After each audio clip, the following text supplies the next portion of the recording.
The Louvre was too quiet that morning. Not the kind of quiet that invites peace, the kind that follows betrayal. A guard stood frozen before an empty frame, its golden edges still warm from the lights. Dust marked where the painting had rested, a faint silhouette of her. The Mona Lisa. Gone. Someone whispered behind me, "You didn't hear this from me, but it wasn't supposed to happen today." The scent of oil and varnish hung heavy, mingled with the metallic tang of fear. A clock ticked somewhere in the hall, loud enough to sound accusatory.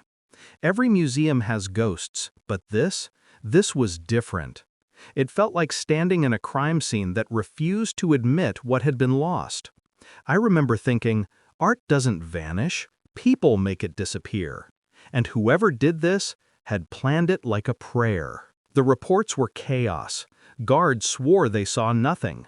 The cameras, what few existed in 1911, told less than silence. They called it the heist of the century. I called it a puzzle built on arrogance. I started with the absences. Names missing from the log, hours unaccounted for, the janitor no one remembered seeing leave. A misplaced photograph showed the painting being cleaned a week before. The man holding the rag had no name in the records. His eyes, that's what stayed with me. Not defiant, not fearful, just sure. When I traced the photo back, I found an address. A cramped room above a tailor's shop. Paint flakes embedded in the floorboards. And a closet too small for a secret, yet perfect for a crime. Logic said it was impossible, but every crime starts that way, until you see the fingerprints beneath the dust. The name came later, Vincenzo Perujia, an Italian immigrant, a laborer, one of the invisible hands that cleaned France's treasures. The press called him a thief, but his letters, hidden in an old archive box, painted a different picture. A man fractured by pride and poison. Lead, in the paint he handled daily, laced his blood, dulling reason but sharpening conviction. He wrote of Italy's humiliation, of Da Vinci's Lisa as a daughter stolen by strangers. I read his words in the dim light of the archives. Each line dripped with something unsettlingly pure, love turned corrosive. And then there was his daughter, a letter addressed to her. If I return her, they will forget me. If I sell her, they will curse me. But at least they will know my name. That's when I stopped being an observer, because in those words I saw it. Not madness, but method.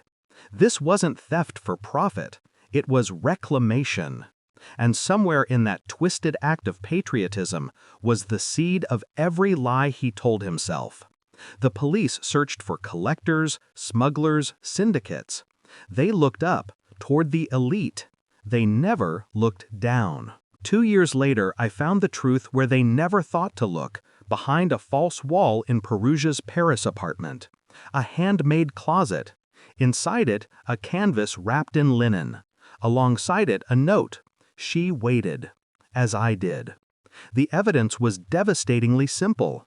The wood dust, the fibers, the fingerprints in the varnish.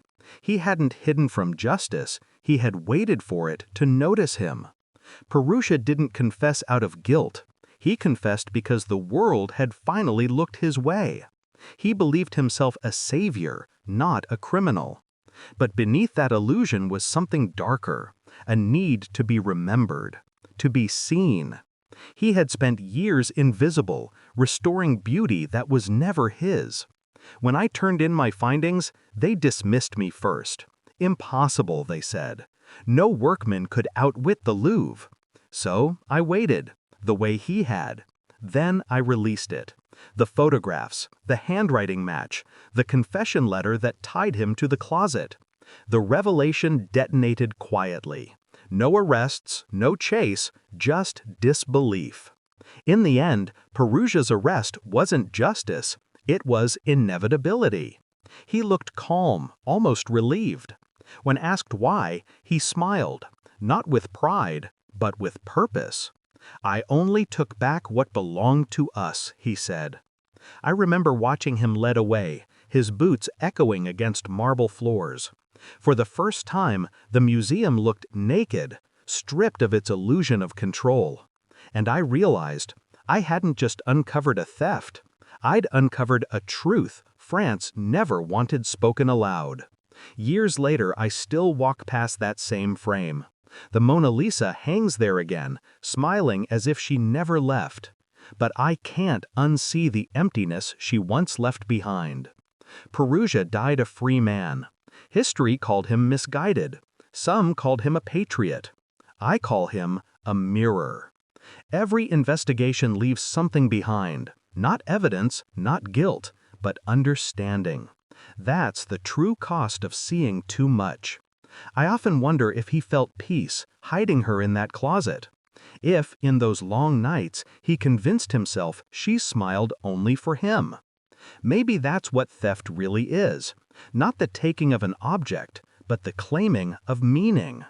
We steal what makes us feel alive.